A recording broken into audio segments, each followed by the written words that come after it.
Once there was a place in South Vietnam that no GI during the Vietnam War could ever imagine existed until he saw it for himself. In the middle of a rubber plantation started in the late 1920s by the French Terre Rouge Rubber Company, near an airstrip built on a golf course for the plantation manager's small private plane, there was an oasis of French luxury. For lack of a better name, let's call it the Frenchmen's Club and Swimming Pool at Quan Loi, South Vietnam. It was a mini Shangri-La in a Vietnam combat base camp.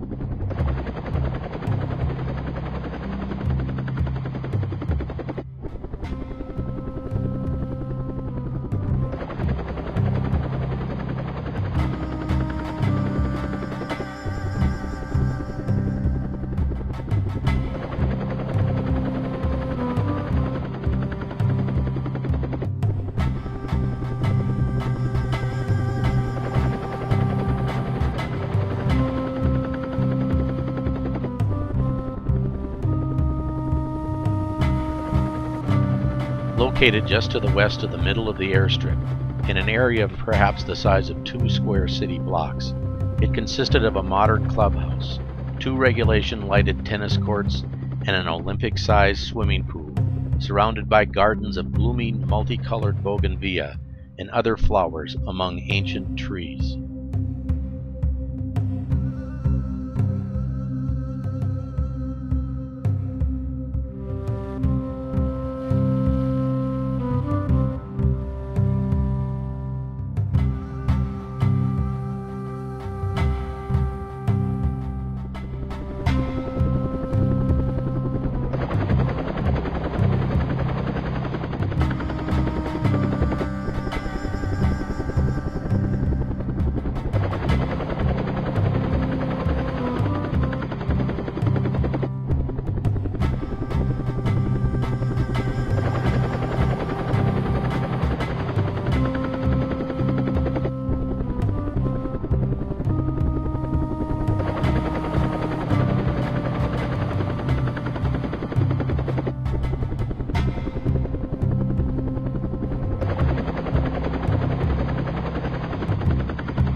Bordering to the south, there was a small area which included a portable military laundry and a meteorological unit, and then the firing battery of Alpha Battery, 6th to the 27th Artillery.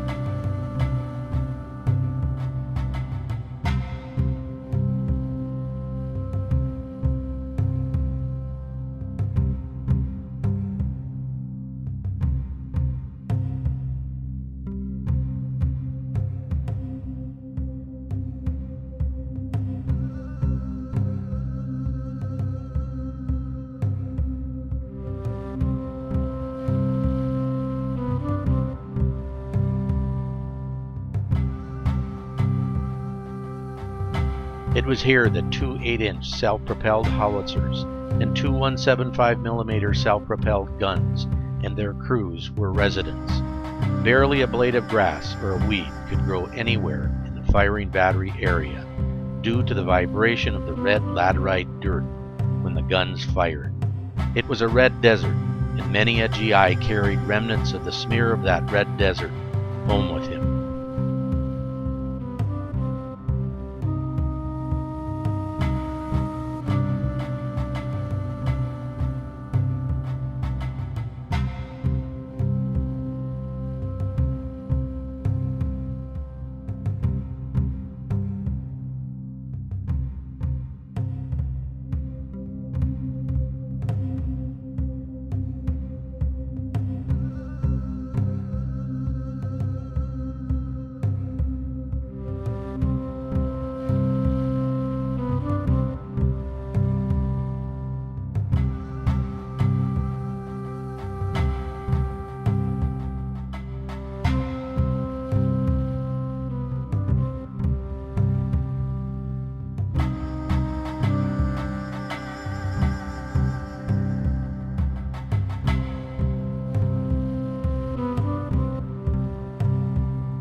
During the years 1965 to 1970, the pool sometimes was available for GIs to swim in, and at other times it was often empty of water and off-limits. It was an off-limits area that required special permission to enter, but naturally, for those GIs who learned of its existence, it was a temptation impossible to resist, regardless of the off-limits designation. Like Alice, let's take a trip through the looking glass, or rather over the fence, and go back in time to visit the Frenchmen's Club area at Quan Loi.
Perhaps hundreds of photos were shot of this sanctuary by GIs discovering its existence.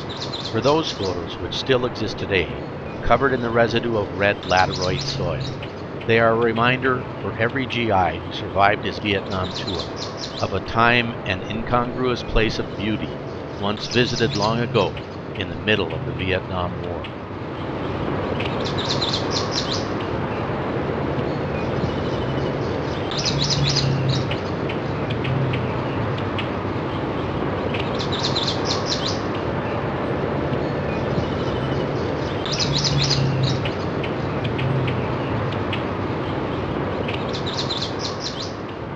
What follows is a sampling of those photo memories shared by some of those GIs who visited the Frenchmen's Pool at Quan Loi.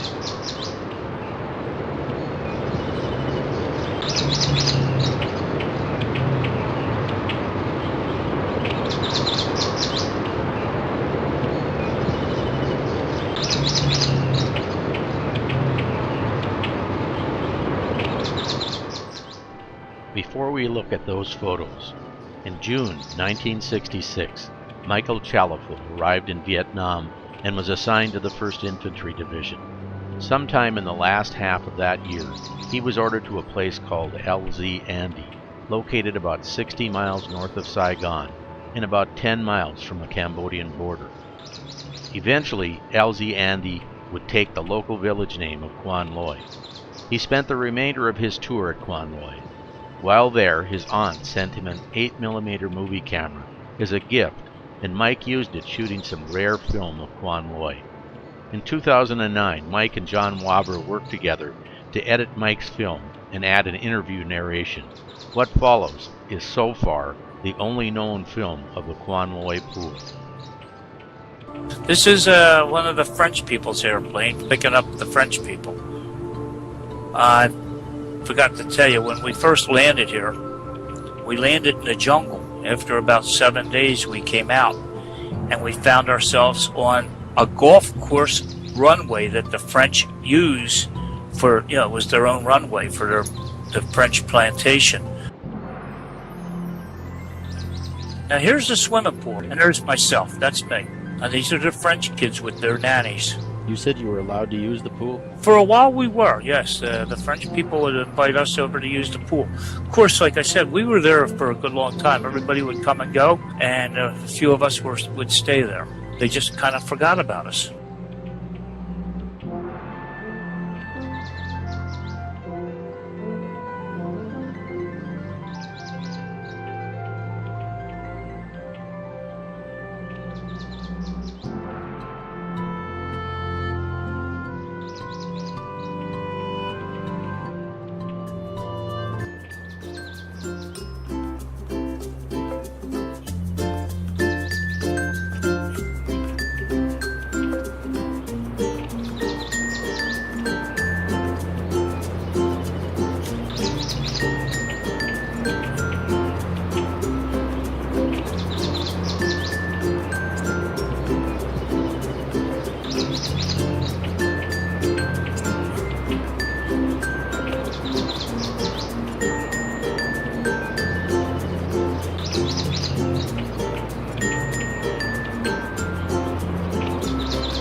Sorry to interrupt this idyllic time at the Frenchman's pool, but just to set the record straight, Quan Loi was no place for a long, idyllic picnic or a swim for that matter.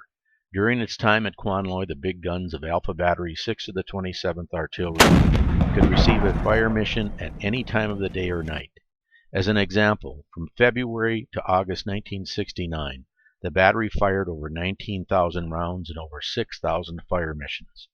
During the same period, Quan Loi sustained over 65 rocket, mortar, and ground attacks, receiving an estimated 1,000 rounds of 107mm, 60mm, and 82mm and RPG incoming rounds.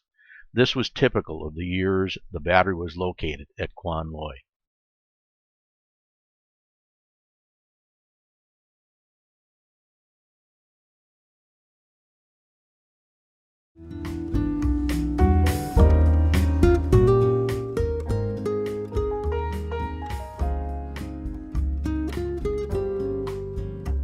Nothing remains the same in this world for long. The Frenchmen's Club and swimming pool area at Quan Loi, as well as the Army base camp surrounding it, saw both subtle and major changes during 1966 to 1970. The war went on and new units came and left Quan Loi to fight the war.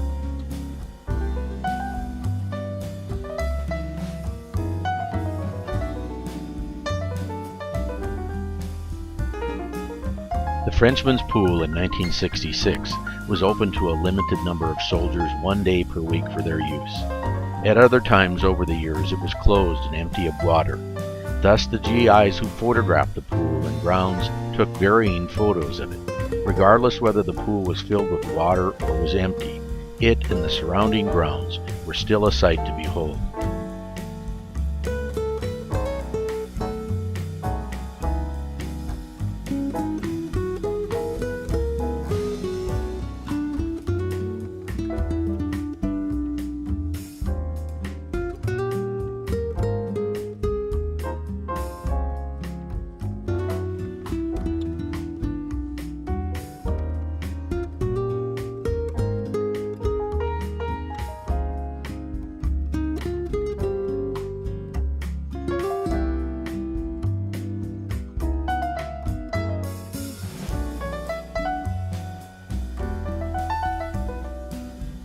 The French rubber plantation managers and their families from the surrounding plantations must have used the facilities at Quan Loi as a recreational gathering place. Originally it included a landing strip down the middle of a 9-hole golf course, which allowed them to fly in from other plantations. Also included were 2 clay-lighted tennis courts, as well as the pool and clubhouse. It must have been quite the place before the U.S. Army moved in and improved the airstrip and turned Quan Loi into a base camp in early 1966.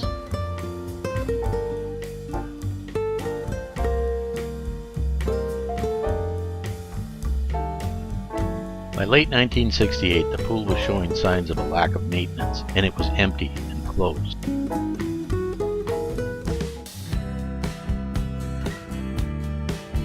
The commander of the 1st Infantry Division, whose command post was headquartered at Quan Loi at the time, or the commander of the 1st Cavalry Division, which was to replace the Big Red One, must have worked it out with the French plantation manager. A detail of soldiers would clean up the pool and nearby area and refill it with water, with the condition that the soldiers would again be allowed to use it. A small group of soldiers were assigned to this cleanup duty. One GI with this group, Steve Simpson with the 1st Cav, documented the work with his personal camera. For Quan Loi, it was a pretty good duty assignment, and the group went about their chores.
Soon the pool was refilled and put back to good use until the main circulation pump filtering the water broke down and the pool was drained and sat empty and unused.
By late 1969, the pool was empty and the entire Frenchmen's Club area was off limits. Never again would the pool be filled with water or used again. In early 1970, Nixon's plans were being drawn up for the Cambodian invasion, and the Quan Loi base camp was at the center of those plans. There was no time for swimming, and the pool was all but forgotten, and it was drained. 2 years would pass, and the pool would meet its final end. On April 7, 1972, after capturing Quan Loi from the Arvin, a group of NVA soldiers thought the pool would make a good site for an anti-aircraft gun.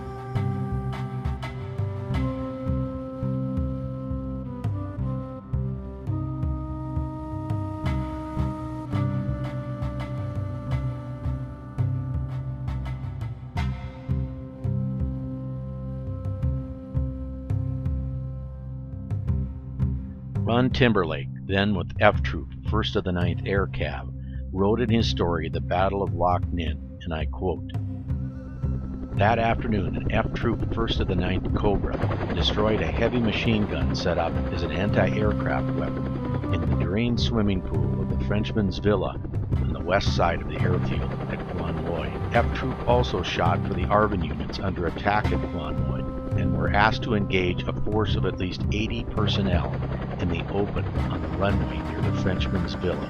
Because they smiled and waved and refused to shoot at the helicopters, all members of the team, Scout and Cobras, were convinced these Vietnamese, armed with both AK-47s and M16s, were Arvin. Everyone was happy the team did not engage, especially the FAC, who first spotted them. But when the team left to rearm, the same men started shooting at the Arvin. Later, a Cobra from F Troop expended his remaining rockets into the ammo dump on the north side of the runway to keep the ammunition from being captured. At the request of the ground personnel, the beckoning target of the POL point at the southwest side of the runway was left intact. And so, that was the end of the Frenchmen's Pool at Quan Loi. Eventually, after North Vietnam moved south and unified the two Vietnams in 1975, they destroyed all the French rubber plantation buildings at Quan Loi, including the Frenchmen's Club area. Nothing remains of any of the original structures today, and the only remnant of Quan Loi base camp is the barren airstrip.